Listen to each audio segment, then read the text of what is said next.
That one's going crazy today. You never know. Whoa, you're getting around.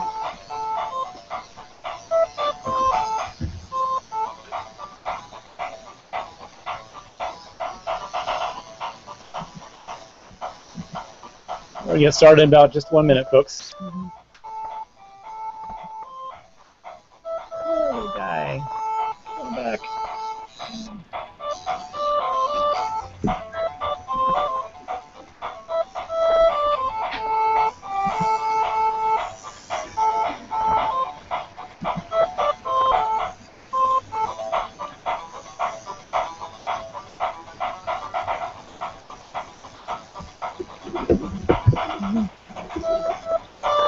All right. All right.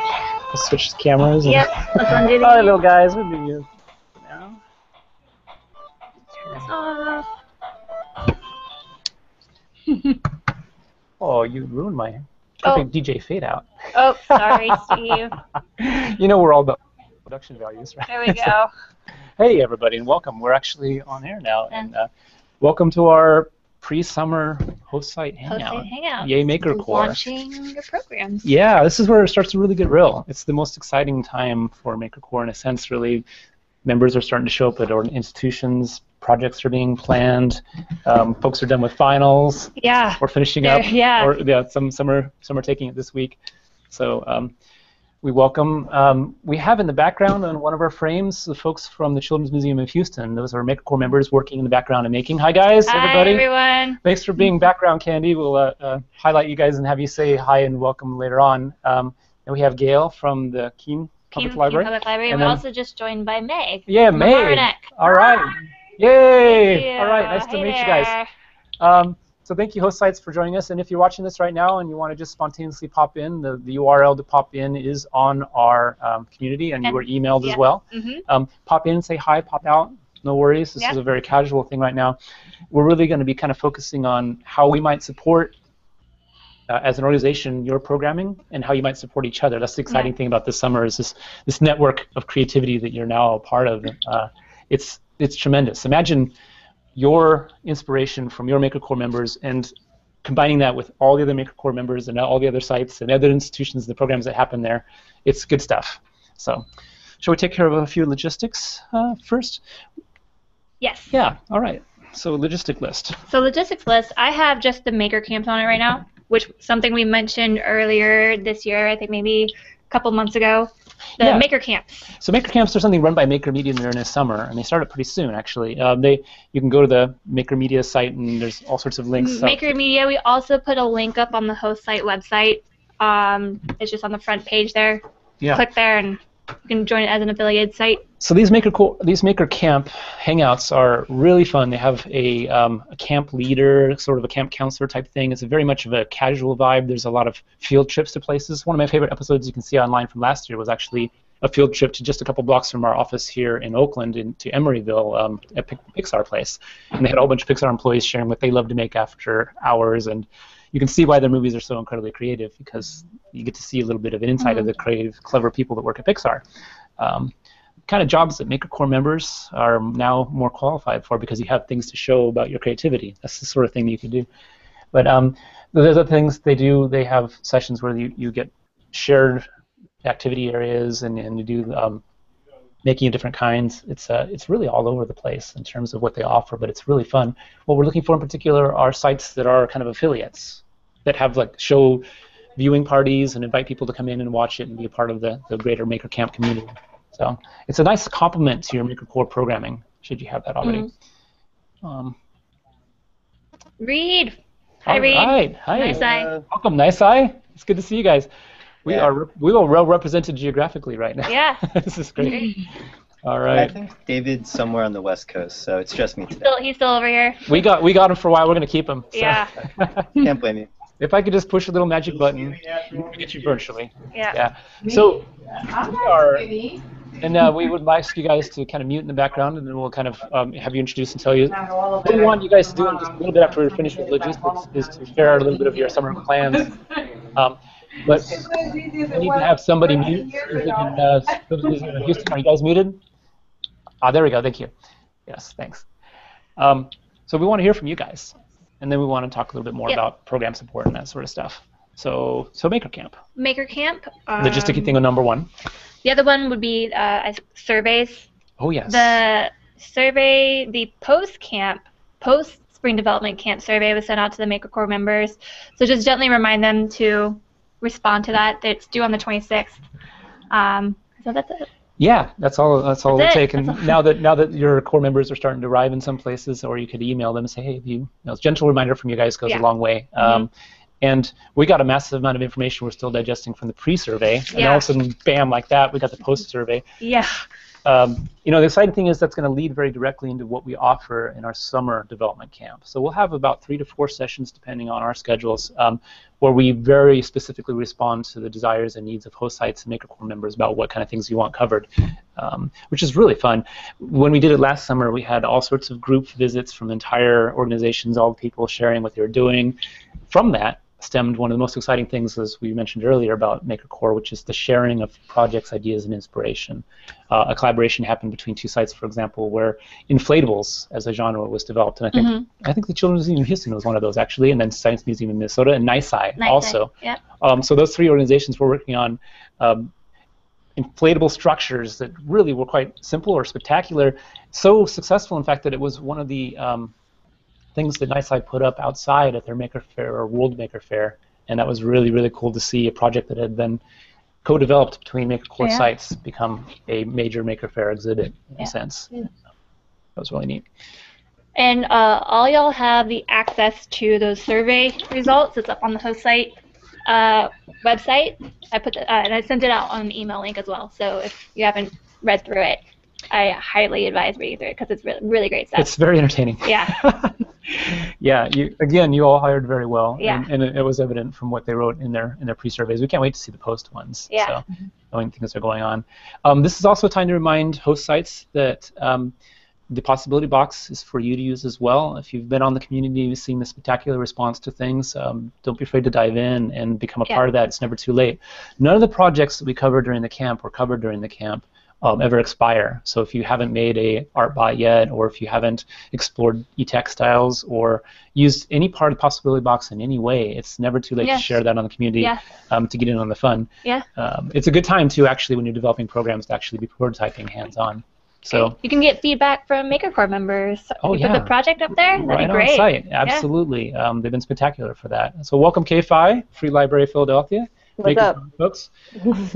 Talk about a place that has started to really disseminate and share what they're doing. We were going to cover it later on, but since KFI you're on right now, I want to give a little plug for your organization and what you've done for creating Hangouts, videos, documentation. We get to knit that together as Maker Ed, and we get to share with the world what it is you do programming-wise and what your insights are, so that the expertise doesn't just lie with us. More importantly, it lies with this collective group. The more you document this summer, the more you have to show, the more people are going to be like, what's this Maker Core thing? And why is all this genius stuff coming out of it? Genius stuff and really cool people. Yeah, but we're all about attribution. We want people to know and say, like, this is from our friends, in Omaha, or this is our friends from Keene Library, or like that sort of stuff. We can point to a place and say, like, this is an age group, or this is a time thing. So very, very exciting stuff. On that note, we do have something we'll be offering this summer that's going to be a first for Maker Core. Since we're going to be holding office hours specifically for project development. If somebody wants to run and get an ear and an eye on something that you're eyeing and think about for a project, we'll be having pretty regular office hours where we just drop on in, share your ideas, brainstorm and talk it through. We have a lot of experience here in project work, but the expertise will really come in how it's responded to from other areas, and by our memory, our institutional memory of what has been done in the past, what other organizations have done, we can say, like, oh, you might want to look into this blog post or that place. So we won't claim to have any sort of definitive expertise on your projects, but we do have input and we do have the connections that we can help you make. And of course, I'll talk your ear off about it, so I'm warning you in advance. Yeah. Do we want to do a quick introduction of everyone Let's here? do that. It's a good time right now. Speaking of me talking too much. We could introduce ourselves, but everyone knows us already. So. We're so famous. Yeah. Let's start with East Coast and Reed. Want to introduce yourself and tell us where you're from? Sure. My name is Reed. I'm working with David Wells, running the New York Hall of Science Maker Corp contingent. I'm Brooklyn-based, as David is as well. But we are located in Queens, way deep in Queens. Oh, I wouldn't want your commute. It's actually not too bad. Quick to go from Brooklyn to Queens, but oh, that's wonderful. Micah just joined us. Hey, Micah. Micah, we're doing introductions. Yeah, we're doing introductions, and you just happen to be next in our line. So, Micah, we just Right. got to see at Maker Faire. We're coming off of a Maker Faire, and we'll talk about a little bit about later on a professional development workshop. But, Micah, you want to introduce yourself real quick? Sure. So I'm at Arizona State University, and we have a cohort here that are going to be based in a facility we share locally with Tech Shop. And so we're running some summer camps around making and tinkering. Spectacular. Great. Thank you. All right. Margaret, hi. Hi, Meg. Welcome. Hi, And then, how are you Kate, all? you be up, and then Gail. Yeah. It's great to see you all. Yeah. So I'm Meg, and I am in Mamaroneck, New York, and we run a program at an integrated program at a camp where we work with our art teacher. And I know Micah, I know K5, I've met a bunch of you. And actually, we've had a little bit of a struggle getting our Maker Corps member, which was so sad. But now we're very excited, and what's really, really exciting is despite the challenges of getting our Maker Corps members in place, we've actually had some exciting kind of project and curriculum things, and we've got some partners, and we're actually really looking, we sit right on the Long Island Sound, and so we're actually looking at integrating our projects around water and around the sound this summer. Yeah. So, yeah, we're getting and so I actually just got off the phone with a local engineer who participates in a cardboard regatta every year. So we're actually really looking at cardboard construction and the sound. That's super cool. Water and cardboard. And sound. Oh my sound. Seriously. That's great. I'm there. Yeah. It sounds great. Thank you. And I would just give a little plug for Margaret's documentation as well. Last summer, your Maker Corps members and your teacher did some very thoughtful, very reflective blog posts, which you may find on our blog, and we will be posting to give examples of really nice possibilities for documentation. So if you want to read some beautiful words, that's a good place to go. And we know we'll get some more. Yep. K5, you introduce yourself. Hi, my name is K5 Steele. I'm from the Free Library of Philadelphia. I'm a teen programming specialist, so I'm not a librarian, but I act like one. And actually, Nancy, you have a master's in library science, that's right? Yeah. Well, Actual librarian, yes. So I run the Maker John initiative. We started actually last year with MakerEd. So we built a ton of capacity that was kind of kickstarted by MakerEd last summer. We were in 5 community libraries in North Philadelphia and 1 in West Philadelphia last summer. And through another opportunity we got through a Library Services and Technology Act grant, we were able to expand to 7 sites this year. And over the summer, we're going to be combining forces with our college prep program and expanding to 10 libraries. So each library is going to have a maker mentor and a college prep specialist. So it's going to be more of like comprehensive teen services, kind of through the lens of making and what does it mean to be like, have 21st century skills and to get ready for college in a way that's not so much about just being able to know how to take a test and do all these things, but knowing how to ask questions and to acknowledge failure and to tinker and all that wonderful stuff. What else can I say about this? It's been a really awesome opportunity, I guess, to be part of this national community. I'm really looking forward to this next year. And so much of it was not only giving mentors the kind of opportunity to share their work on a national level, but to also be inspired by what other libraries and museums are doing in terms of being able to staff all of this stuff or figuring out like how to evaluate it, like what are kids learning, all of that. So I'm really looking forward to kind of conversations we can have over the summer, and particularly like the kind of reflections we can have as we're going and at the end of the summer and hopefully continuing beyond that. I'm so looking forward to summer. Yeah. Speaking of libraries, hey, Gail. Hi. Hi. I'm Gail Zachariah. I work at the Keene Public Library, and I'm a youth services librarian that does all of the youth, the teens, and also the adult programming. So we're trying to bring making into all of the aspects of the library. So I'm really looking to Philadelphia. It sounds a lot like what we would like to grow into. Keene is it's a manufacturing town that has precision manufacturing, and it used to have textiles, but not so much anymore. So we'd like to give people a chance to make things. Yeah. Another community. Welcome, Gail. And for those who don't know, can you remind people what state Keene is in? Oh, sorry about that. Actually, I was thinking, Keene is in New Hampshire, but I actually live in Vermont, so I make a little commute. It's a little one. Everything is so close. I'm a Vermonter, but I work in New Hampshire. Wow. Oh, fantastic. And one last kind of virtual guest is we have in the background the Children's Museum of Houston. Folks making, hey guys, shout out to our MakerCore members. Oh, Brent's back. Brent's back. Hi, Brent. You can introduce yourself. I'm watching from afar. Oh, that's great. Our MakerCore members are in the background. Oh, and mentors, I should say. Members and mentors. Yay. We have, I'll point, we have Juan right there. John right there. MakerCore mentor. Hey, John. MakerCore mentor. Right behind. Nice. Juan and Katie's. Backwards. Let's see if I can do it. Right there. Yeah. They're so busy, nothing's going to get in the way they're making. Not being famous on air. All right. Well, what do you got in the foreground going on there, Brent? We are, they're taking apart a big laser printer, like laser Xerox machine. So, yeah, that's making a big mess. And we're cutting something on a laser, so it's loud. Okay. Thanks for muting when we're not talking about it. Yeah. All right. Well, thanks for joining us. We're glad to have you guys back as a returning host site. So, I love about this year that we have such a nice balance between returning host sites and new host sites. Yeah, me too. And boy, what a family you've joined. Yeah. It's exciting. We got to see, coming off this Maker Faire, the very Maker Faire weekend, many of our host sites, many of them presented. We got to see Micah. The exciting thing about what Micah's doing in Arizona is that at the university level, they're changing the idea of what engineering education can be.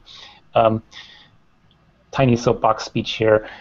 A lot of what's broken about education is the model about the university, the lecture model, that don't get a chance to make anything even if you're got an engineering major kind of thing. Changing things at the collegiate level will trickle down in a sense by showing what's necessary, the kind of skills that are needed.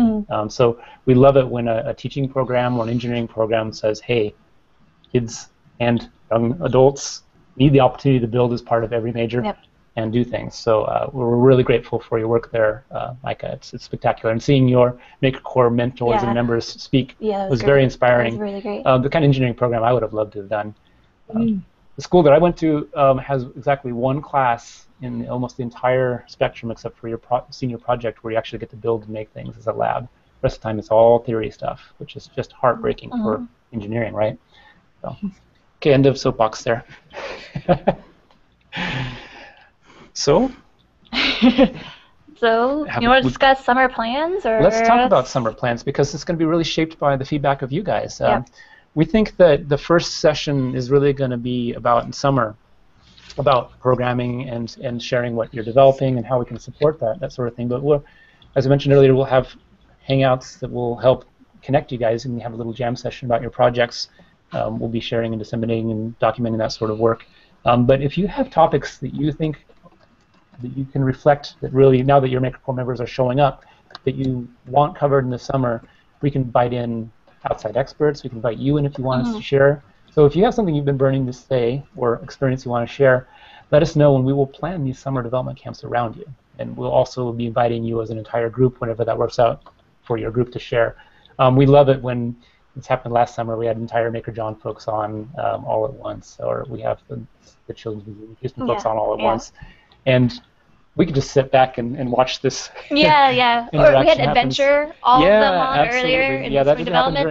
That was great. Yeah, so we want to do more of that kind of thing. Yeah. And of course, we'll be able to see some of you in person too coming up in the World Maker Faire on NISI coming up. In fall will happen before we know it. Yes. Don't say it's coming up. Yeah, no. Lisa and I will be in D.C. Next week or a week after for the DC Mini Maker Faire. Yeah, in 2 weeks. 2 weeks from now. So we'll be on the East Coast exploring, and we just had somebody join us. Who's here? Oh, hey. Santina from Santina. Progressive Arts. Yay, Hi, Santina. PAA. Thank you for joining us. Would you like to introduce yourself real quick and say howdy to our nice crowd here?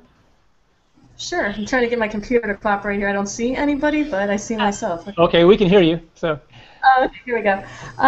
Well, hi, my name is Santina. I'm from Progressive Arts Alliance, and we're really excited about our two Maker Ed Core members this year. One of them just got in town this week from graduating from the MICA in Baltimore. She actually joined us for a training yesterday at the Great Lakes Science Center. So we're really excited, and we're just getting off of all our school programs. So we're going from school year madness into summer madness, and we're just kind of readjusting. So if you see a lot of stuff behind me, it's because our office is madness right now. So. And everybody online today can nod their heads and relate, Yeah. right? So, can you share a little bit about this unique partnership you have in your area between host sites that you guys are sharing resources and everything? You were at the Great Lakes. We're Great Lakes. Yeah. Other spots?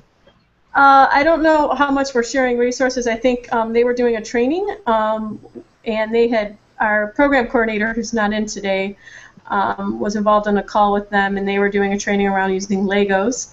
And so they invited our Maker Core members to be a part of their training. So we're really excited about that. That is extremely exciting. And the other Maker Core member is Kenneth, who's been doing all the videos. Yes. Which is that Ken? Yeah. Oh, yeah. The videos. Oh my gosh. His sense of humor is so totally. Can't wait for Ken to arrive. Yeah.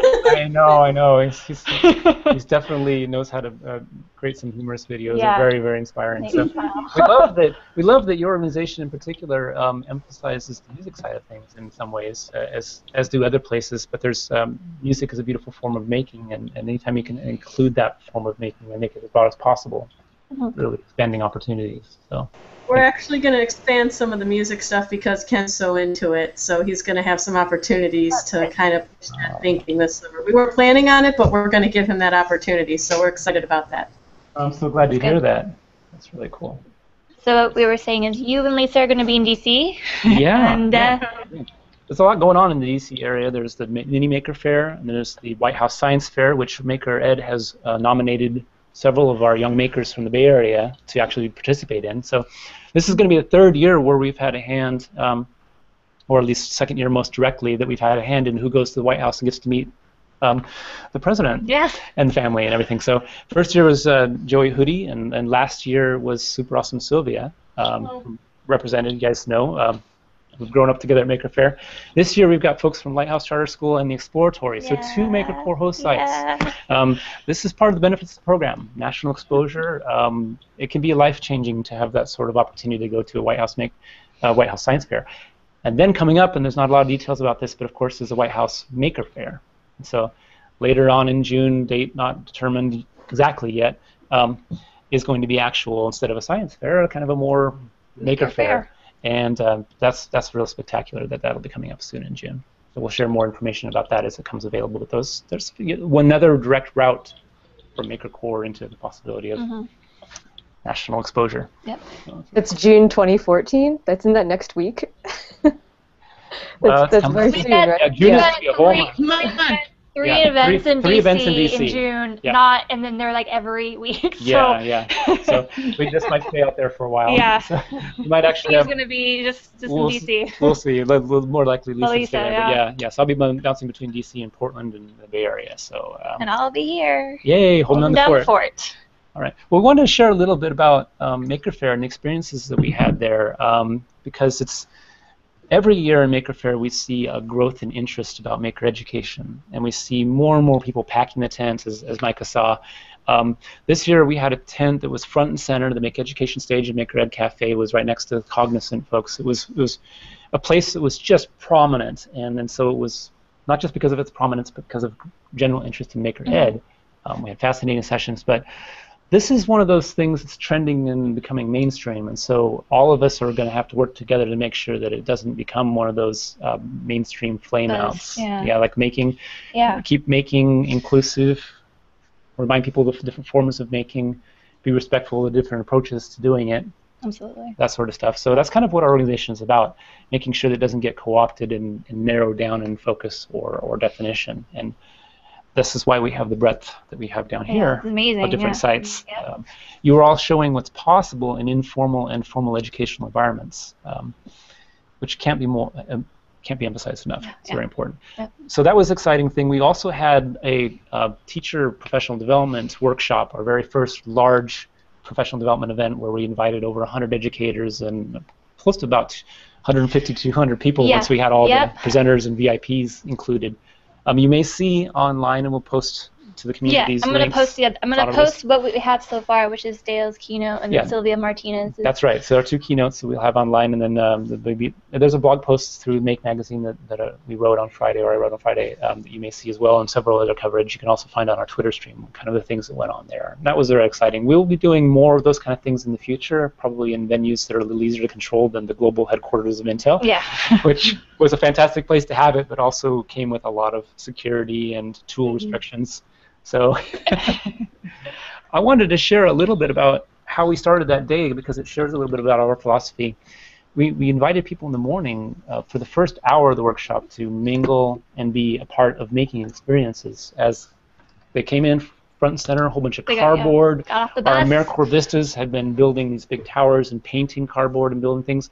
And then we had table after table of supplies to customize your badges and to make a new genre that we're kind of developing, a variation of the ArtBot genre that is micro ArtBots. And we showed a little bit in the intro, but there's a million different ways to do this, and we kind of developed a way that just depends on Q-tips or other natural materials or feathers, and providing a very small amount of a large selection of parts to invite a great amount of variety.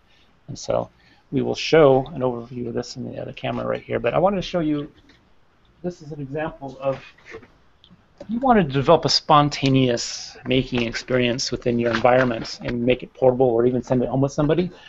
Everything that I'm about to show you with these little micro watercolor ArtBots came from a caddy like this, and you can see that it's just an invitation to explore and make with these materials.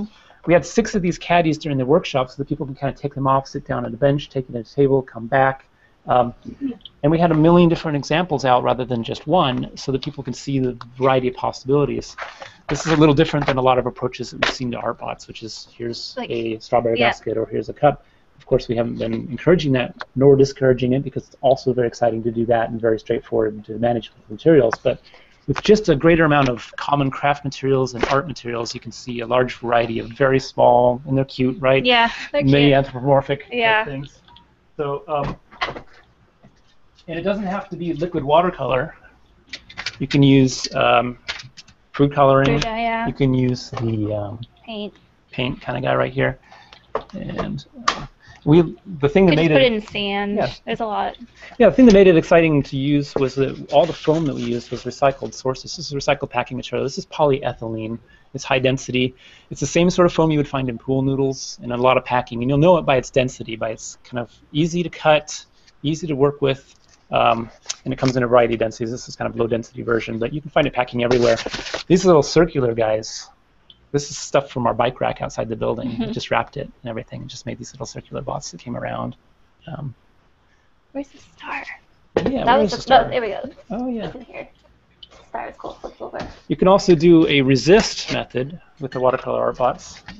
You can paint with crayons, for example, and then have it drawn over. Or there's actually an official masking fluid used for art. This stuff you can get in art supply stores, and when you paint it on watercolor paper, for example, it resists the art, and you can have a sign made from this stuff right here. We wanted to kind of show that one aspect of the making what we showed and provided, because it is, now we'll be able to do this at the drop of a hat. Yeah. Give it to somebody. It's a small portable thing. It's like a possibility box in a caddy form. Possibility caddy. That's right. There we go. So later we had a keynote, and we had a student panel. I just heard amazing. I got to hang out with the kids from Lighthouse afterwards, and it was Jeremy and Astrid. Yeah, great. and although it was recorded, unfortunately, I don't think it'll be Yeah, I don't think it's going to be released publicly just because of their. But the idea is a good one. If you do professional development, include a student panel of a wide variety of ages. Yeah, So. I just heard everyone was talking about the student panel. I was like, that was the best part. That was so great. And it was wonderful to hear. And it was my idea to do it, and I didn't even get a chance to see it. So, yeah. I'm glad they didn't record. But the important reason that we had it to set the tone, play children's voices. Ask yourself always when you're documenting in the summer, when you're providing project works, where's the room for the children's voices in the documentation? How can I capture it? What can I do?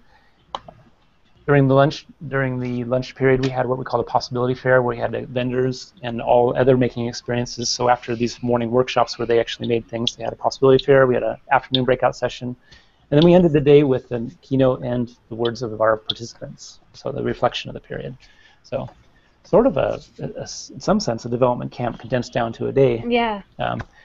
But we'll be doing that again, as I said. But we'll be sharing a lot of the insights that we came from that workshop, as we collect all the resources together. Yeah, I think it'd be really useful to actually hear what came out of it, or what you guys felt like you learned from it, or what it seemed like other teachers were learning from it.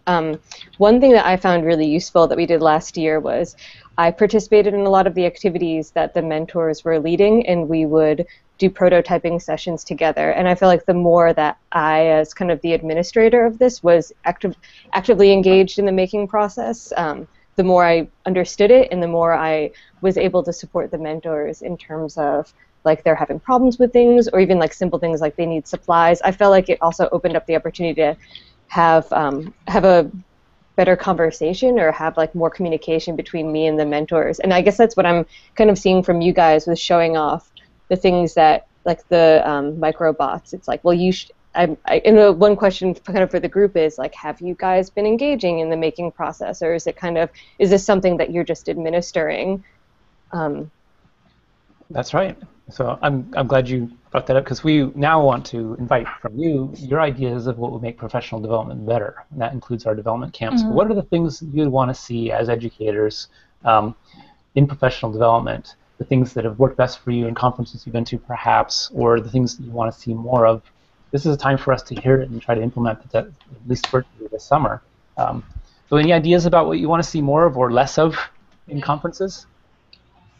Well, I mean, I really liked your point about the student voices, because we're actually looking at developing a K-12 STEM summit in the fall for our district. And we talked about a lot of voices. That is not one that was included. And so I just need to pause on that again and really get that in my head. Nice. Good. If we get student voices into your events, that'd be fantastic. And part of the reason we bring up professional development, not just because of what we do, but what we imagine you guys doing. As we know, each of your organization grows and has contributed to this whole maker education area. Like Maker John folks, for example, you start providing professional development, making movies. You become a resource in yourself. So we're working together to try to figure out ways of making that best. This is how this program works. We support the capacity of a program. We get them started, and then they run. And then they're examples for everyone else. Absolutely. And then, of course, we end up learning so much from you guys. So it's like, we have so much left to learn from all of you. And so we were so excited to share it. So what else would you guys like to see professional development-wise? What do you really get annoyed about, perhaps, in conferences, especially education conferences? Is there anything that kind of talking? Yeah. Not enough. Yeah. Yeah. Anything? Well, I can speak to one other thing that I was thinking of.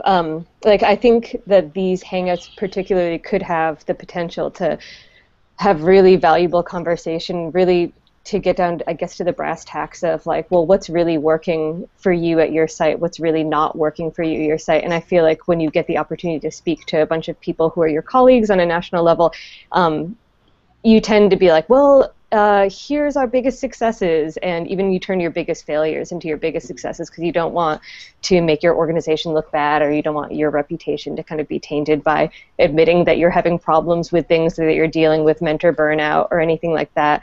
So I guess I would really like to encourage other host sites to be very open with the problems they're having in terms of managing mentors, or like attracting kids to participate in programs. So I feel like these could have a potential to be really valuable and to answer a lot of very fundamental questions and problems that people are having. To respond to K5's question, also, I administrate the Maker Core program at NYSCI, but I'm also involved with their training and making extensively.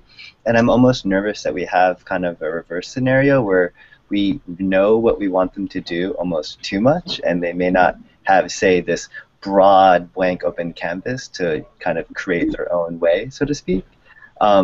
We have them basically being mentors for this entire summer, teaching on Thursdays and Fridays to a group of 30 kids. So we know kind of a structure, and we're trying to keep it as open as possible for them to kind of go through that. But I think sharing kind of problems and like hitches and snags is kind of a really good thing to do. I know from an administrator standpoint that it takes a lot of time to kind of train a group of mentors, Maker Core Corps. So timing is always a problem for us, you know. Definitely. Which is nice is that we have the load shared here. We prime the pump in a way by starting the development camp early, but the real meat of the training that's site-specific and your philosophy-specific starts now as people are coming in. We're just super curious what that is. What is it you're sharing? So we want to invite from you, since you've been doing, and everybody's mentioned training of some sort for the members as they come in, what is it that you're finding that's most useful for training on-site? So we can hear about that, and how might we prepare you and complement what you're doing more, so we're more aware of what's going on in your professional development. So, the other professional development thoughts help us shape what happens in the future here. I mean, for us, our projects come very much from kind of the passions of the folks we're working with. But what we find is that just because they're passionate in that area doesn't necessarily mean they have all the skill sets they want to go deeper into the projects that they're hoping to develop. And so we end up kind of always scrambling at the end, looking around for experts, you know, local experts, perhaps somebody we can pay to add a little bit of a layer of professional development in, because our Maker Core mentors are young. You know, they don't have a ton of teaching experience. And so they really want to kind of own the material on a deeper level before they go to share it, which I think is a very, you know, traditional trajectory, right, for any teacher. So in terms of like real concrete professional development, I feel like that's kind of what's coming out right now. I mean, that's why I was on the phone with somebody about cardboard regattas, because that came up and we happen to know a local expert on that. And so the nitty-gritty of some of our professional development actually happens directly around the materials in question. And for us, we feel like we don't dig into that deeply until we're all present, which, as you pointed out, is pretty much starting right now. Yeah, fantastic. Yeah, I wish I could wave a little wand and put us all together physically. Right? I want to say one other thing about your caddy. Which is that I was a couple months ahead of you, because I wrote a grant to get those caddies in classrooms, and it was modeled off of your possibility box. And I just said, you know, this should be in the corner of every, like, you know, basically as soon as the block area is gone in a classroom, it should be the possibility corner, you know, and that should just be in every classroom. I didn't get my grant though, so your caddy happened before my idea, but I do really think that 90% of it is simply having access to material. Absolutely. You know, so much of what kids do in schools, in particular in the school context, is two-dimensional on paper because that's the material they have. Yeah. And you know, you mentioned when the blocks go away. Which, by the way, I don't think they should. Exactly, and that's my. I've actually been talks before, like blocks. Why take them away? And then I get to show my students that start with blocks in preschool, and in 5th grade they're still working with the capital blocks, the Kevlar blocks, or other virtual blocks, electronic blocks. But you know, the caddies actually came about from working in those school environments and being a specialist, going between classrooms and wanting to have that boom. Here goes. And in the summer camps and after-school programs, I needed to be portable in my materials. I needed to keep them managed, and you know, caddies have been used for forever by many different people. So we just thank you for reminding folks. And if you want help for grants and things like that, and need pictures of caddies and the possibilities of materials, let me know. We want to support that sort of thing because it is an approachable way to manage materials and provide opportunities.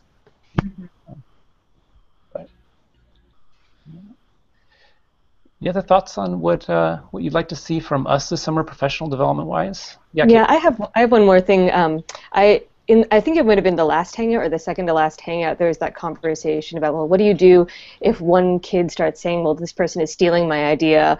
And I thought that was a really fantastic conversation because, especially working in an informal learning space, I feel like a lot of our mentors and me myself, I'm less comfortable when it comes to dealing with like that kind of stuff than it is with like showing a kid how to use a tool or a material.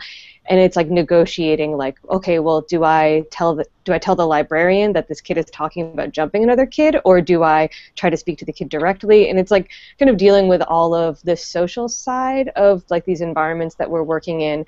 Those are the things that I'm really struggling with in terms of like leading the mentors, and I don't know what to say to them when they come up to me with like a specific problem. I mean, it doesn't need to be as severe as like one kid is talking about jumping another kid, but it could just be like one kid is kind of bullying another kid, or like this group of girls is ganging up on this other girl. Like, how can I best guide mentors with extinguishing a situation like that or dealing with that? So I guess that kind of conversation would be very helpful. And I spoke to some of the mentors about it, and they agreed that what you guys had on that Hangout was very helpful.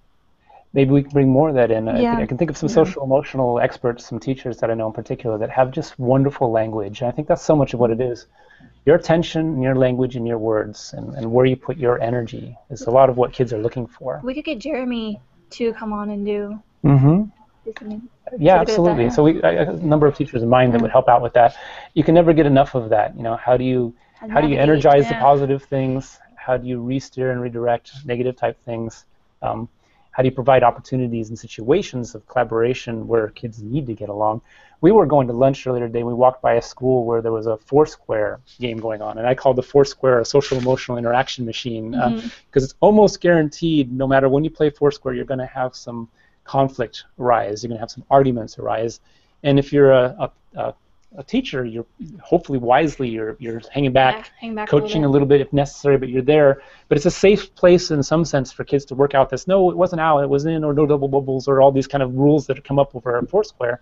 What are the making equivalents of the Foursquare type situation that gets kids a safe place to experiment with their roles of authority, rules, safety, how they feel. Sometimes you got to let those struggles happen a little bit, but you want to let the kids know that you are there to help them out if necessary. So it's just like parenting, right? You talk about it, how much do you hold hands versus how much do you allow the struggle to happen? We can bring on some social emotional, very experienced experts to help provide some of the greater language from that. I would love that. So thanks for bringing that. Yeah, and we would definitely agree with that as well, coming from a camp context. When you have kids away from home, sometimes they just kind of neglect. It takes a while to learn how to deal with kids in that context and toe that line between having some rules and having them follow that, but also kind of being flexible enough to work with them. Yeah. It took me a while to learn that stuff, so I'm sure for the Maker Core kids, it's something they could definitely learn from. We see so much fear of teens coming through in the survey, right? Yeah, the survey results. There's a lot of talk about how do I talk to teens, and I'm scared of teens. And as we've mentioned before, you know, teens want to be shown respect and given leadership and authority, and they want to be treated like young adults, and so they ought to be rewarded for acting like young adults, or encouraged, or put in situations where they can. But yeah. Teens will be very, very deep in that social emotional talk that we'll have one of our summer camps devoted to. That'd be fantastic. And if you guys could be on that, that'd be fantastic. The questions you have right now, if we know them in advance, like some more directed ones, certain scenarios that you brought up, then we'll have starting points to talk about, and we'll bring in more folks and we'll get a conversation going. So we'll do it like our second development camp hangout, where we all sit around a table and have a virtual presence and have like a roundtable discussion about it. Yeah. Does that sound like a good format to you guys? It sounds great. Oh, fantastic. That would be cool. Great. Any other suggestions for what you'd like to see more of this summer for professional development camp? Any support that you need from us, skill-wise perhaps, or documentation-wise? I mean, last year we really wanted to have a better summary documentary kind of video of our experience, and our Maker Core members just didn't didn't have that skill set, and then there is also just some pure equipment issues there. I mean, you can take as much video as you want, but to capture kids' voices, you really need the right microphone. And so we struggled a little bit. Like the folks down in Albemarle obviously had somebody with those skill sets, but we've wondered a little bit about. Our Maker Corps members were awesome at documentation. They stuck to those commitments. They did their blogging, and they were awesome. And by the way, one of their best blogs was actually about a social emotional problem, K-Fi. It was kind of interesting, and their pride in how they were able to take that problem on. But we did not. That one thing that I don't know how to get them up to speed to be more competent to create some type of concluding video segment.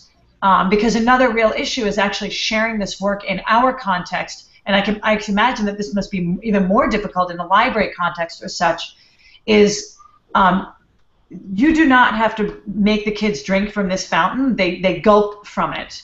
But I'm not convinced that the parents are understanding 100% what's going on.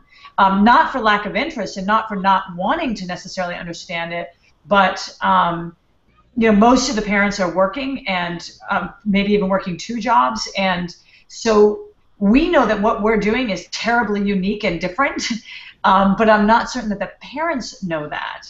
And so that's kind of a whole other piece that we're trying to figure out is the larger sharing of this, whether that happens at a couple moments, whether that happens in some type of conclusion moment. Like I know K-Fi, I don't know how that went for you last year at the end of the summer with your kind of exhibition, if that was mostly attended by peers or just public people who walk through, or whether you got parents in, because that's kind of another piece.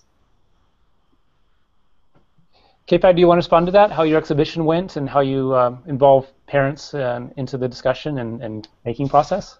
Yeah, sure. So we've had a couple of maker celebrations. So we had one in August of 2013, and then we had another in December of 2013. And so we had it in the lobby of our Parkway Central Library, which was great for exposure and fantastic for PR, not so great for involving parents. And we had a number of kids that came down who had never been to Center City, Philadelphia before, but grew up in Philadelphia. It's like they go to their school, they are at home, they go to grandma's house, and that's it. Like they never go downtown. So I guess one thing that we're trying to do to kind of correct that is to have celebrations that occur in the community libraries. So it's like just instead of trying to do like this larger scale thing, to have like smaller celebrations that happen. And I think the longer that the maker mentors are in there, the longer they develop these relationships with kids, they will eventually meet the parents, or a cousin or some sort of family member will come and pick these kids up at the end of the day, or they develop a relationship with a librarian who has a relationship with a parent. So I guess, yeah, my answer to that is to always just keep things as local as possible, to not try to make the parents travel so far, and I guess to meet their parents and their family members and their friends. Like they're all there at the library anyway, so I guess it was just trying to, like, instead of shifting it to, like, we're having this big event downtown, it's like, well, we'll have this event in the same space that we've been doing this stuff anyway. I don't know. I'm just speaking to my experience. I don't know if I'm answering any questions, but it seemed to be the most effective way of getting the community involved was to do it within the community, which is now is kind of like, well, of course, but back then we weren't thinking that way. Yeah. It makes me very curious. You've got these. We make projects and we're thinking about kids in mind, but we always kind of want to remind folks about the parents and how they're invited in the process. So whenever a parent or a teacher that hasn't experienced it before gets this invitation to play as the kids are making, it's like a light can go on still. A neighbor reflected to me his experience. He's an architect. His experience at Maker Faire was an aha moment of like loosening up a little bit about possibilities, seeing the potential of very seemingly trivial tinkering and how amazingly creative. And it made him think differently about his child. And his child would come up and share these very fanciful ideas that he would say, that's not practical, it wouldn't happen. And he would do so with a pragmatic, well-intentioned pragmatism. But his child is saying, I want to build a robot that digs underground and dirt's underground. He's like, that would never work. But coming back from Maker Faire, he's like, oh my God, So I gave him, as his child, a maker's notebook, and I said, no matter what idea you have, you put in here, it's sacred. Doesn't matter how off the wall wild it is. And I told him about a friend of mine who's a professor at MIT who has created digging sand crabs, a robotic sand crab, robotic clams that dig just like clams do through the soil. It's for all sorts of geographical reasons, right? There's millions of reasons why we would want something to dig underground. Very practical. So there's a lot that we can do to educate parents, and how can we invite parents into the same process their children are doing so that they're as engaged? Any ideas about that, about engaging parents in these projects as we plan them from the very beginning? Well, what we're trying to engage the whole family, and so what I'm trying to look for is projects or the way to fill up that caddy that you have with really child-friendly things, but exciting for older kids too. Because we put our projects just out on the table. So we can't use paint because it'll get all over our library books. So we can't use glue, really. Once we did a sugar skull project out on the table with icing, and it was really great, but I don't know. We can't do many like that. So that's, and I think that is one, you'd see parents really when they're making things along with their kids, they understand, but I'm looking for exciting projects, and that's why when you did the tool hangout and you mentioned that electronic scissors, I thought, oh great, because you said a 2-year-old or under 2, because that's the kind of kid we need to be able to put projects out, because no one's over there helping them. I mean, we watch, but they kind of are on their own making this stuff. Yeah. Yeah. Any other parent ideas? I mean, I'm thinking about being aware of the different times of day that we could offer things. I'm thinking about open house. I'm thinking about extended hours. But I'm not there yet. I feel like there's a lot more thinking that needs to happen to compel them. I mean, because they're going to have to take time off from something. And so I just need to, and we have language, obviously language barriers as well, so there's a lot of different considerations that go into it. In our workshops at the Makerspace at the hall, we have weekend workshops, and that's almost all family making. So we just kind of treat the parents like they're one of the kids, and have them go through the workshop with the kids. Oftentimes, though, in the ideal situation, if it's a woodworking class, the kid is the one using the saw and the hammer and telling their parents to get me this piece of wood, or I need this thing over there. And like the parents are like, oh, okay, sure. But oftentimes we actually struggle with the thing where the parent is like, oh, you're doing this wrong, let me do it for you. So we oftentimes train our explainers and residents and Maker Corps members and how to deal with, I guess, parents who won't let the kids have the space to learn and make things, which sometimes is just as simple as distracting them. But there's a fine line, though, because we also try to avoid having the thing where the parent comes in and just checks their email for an hour and a half while their kid is on their own. So it's definitely a subtle way. We have been joined by Nina. You want to introduce yourself, Nina, and share where you're from? See, she's on mute right now. You're on mute, so you unmute yourself there. We got chat. Message. She might not have a microphone. Let's take a look. Oh, okay. Oh, hi. Welcome. That's all right. Thanks She's over there in Ensemble. Yes. In Pittsburgh. Thank you. All right, another Pittsburgh site. Mm-hmm. So thanks for popping in and joining us. Yeah, we're just talking about parental engagement and how some of our sites have built in the whole experience for families and children in mind, and how well that works and how important it is to engage folks. So if you have anything you want to type in there, Nina, you're welcome to share in the chat channel right now. And we'll read it for you. And we'll read it. We'll be your voice. But thanks for sharing. So I'm hearing for our first development camp session, maybe we should really go the social emotional route. Yeah, I think so. I think that will kind of shape it. Social emotional and how to talk to teenagers. Okay, so I'll be inviting you guys back on for that to see about what sort of insights, and we'll have a discussion. Yeah. Does that sound like a good idea to everybody? Yeah, great. And maybe a week before, we'll send out an email to try to get questions. Yeah. We play a little bit fast and loose with the summer development camp timings because of our schedule and our and our after Maker Faire status, where we're recovering from this huge push for PD and all that kind of stuff. But yeah, we'll be letting you guys know very soon about those dates and times. Steve, I have one or two really quick questions. Yeah. I was curious, the open houses that you were talking about, is that something where you're saying that we can ping you to set up an open house directly with you with our site, or are you suggesting we can ping you about a general topic for multiple sites? Can you just say a little bit more about how you envision that working? Yeah, absolutely. And most efficiently would be multiple sites, right? So what I would do is I would set up a Hangout, like our social Hangouts, like a Thinking Thursday or Maker Monday, but it would have a specific topic as requested by a host site.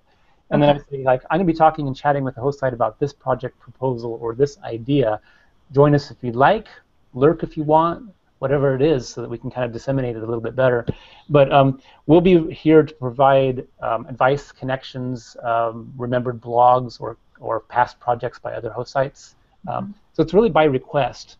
And I'm going to put a lot of flexibility into this timing-wise so that it works for you guys. We've got all sorts of time zones to depend on. So, but the main thing is I want to very directly respond to very specific project or idea questions so that we can actually provide some real concrete support. It's nice to kind of talk about theoretical pedagogy kind of stuff, but we also want to say, like, hey, let's just brainstorm how to make this particular project better by changing the materials, the tools, or approach, or most importantly, what kind of questions are you asking to introduce it, that kind of thing. Well, I can tell you specifically, too, that we're very interested in. So, you can decide where this is on your priority level.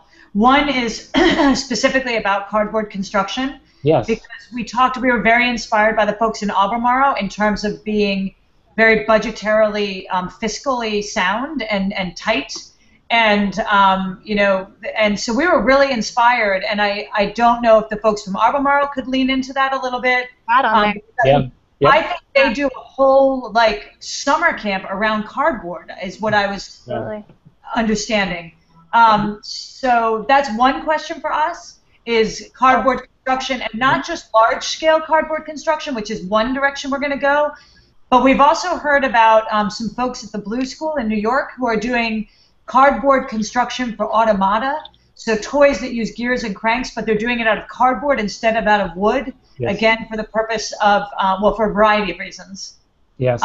And then a second one that's been very appealing to us that we're working towards is using motors with wire sculptures, so interactive sculptures. So motors, batteries, and LEDs. Yeah, wire is magic. It's another one of those intelligent materials that have so many fantastic affordances. I mean, I actually went to the beach to replenish my brain on Tuesday, and I brought back a whole bunch of driftwood that I'm going to create using wire and the driftwood, like sand drawing art bots with, but I want to use just wire with that as the growing material. So wire and cardboard, absolute magic. We can say a lot more about that. And if you saw our last development camp session, I believe I shared a story on there really quickly about what my preschool students had shown me about cardboard. Did you see the last development camp session that we did? I have not seen that one. Yeah, I tell a little bit of a 5-minute story there about what preschoolers taught me about cardboard and the introduction of cardboard and tools. And so it's kind of a nice little story there you can go back and see. But the small-scale autonoma is a really nice thing to bring up as well, because it's wonderful to do that with wood. Cardboard is every bit as capable in conjunction with wire. It's the convergence of the two materials you're talking about, right? Right. Okay, fantastic. So we can have a little jam session about cardboard, but ping me on a time you want to talk about that, and I'll set up a time, and then I'll advertise it. It'll do it that way. Well, and yeah, I definitely will. Sooner the better, but I've heard rumor that you're in Washington for the rest of your life. It's not that severe, but we'll make time for it, because if there's nothing we love more than is to hear your ideas about projects and to kind of jam together about what we can provide and show examples. We'll point you to the blogs. I've got a friend who's been working with Autonoma. He's actually Marab Ben-Nood has been on our development camp both years now. He does whole entire camps based on Autonoma, and he has done cardboard in class in the place of wood at times as well. So he'll have some insight about that. Great. Any other project area requests from you guys? You can always make it by email or. Yeah, it looks like. And of course, we'd be tapping into some of you for what you've done as experts. Absolutely. So, be like, hey, take a look at what Maker John did, or what Key did there, or what they do in nice material, or or what Assemble does with this kind of stuff. So Children's Museum of Houston, if you take a look at their blog from last year, if you guys are still back there, say hi. They built a cardboard. There it is, cardboard. It's an arm. There it We're is. just talking about that. So speaking of cardboard, here's a cardboard robot arm that John Desiulos and team made last year, and so look at that, spectacular, cardboard possibilities. Leslie's just getting here, so by the time I get picked up, he may. You wouldn't expect cardboard to be an autonomous arm. Yeah, that's great. But yes, there we go. So cardboard, absolute beloved material. Thank you for that. Woohoo! Being controlled. Look at that. Thank you guys for perfectly having that ready to go. It's as if you Like they were listening. I know. It's like they've been in the background. So, well, let's end this on time here. Yeah. I feel like we're getting this conversation just getting started, but this is really the kind of tone that we want to set for the rest of the summer. We'll have our sessions. We'll invite people to pop in some spontaneously, like we did with the last session, and not have to worry so much about whether you're on the whole time or not, because summers are very busy.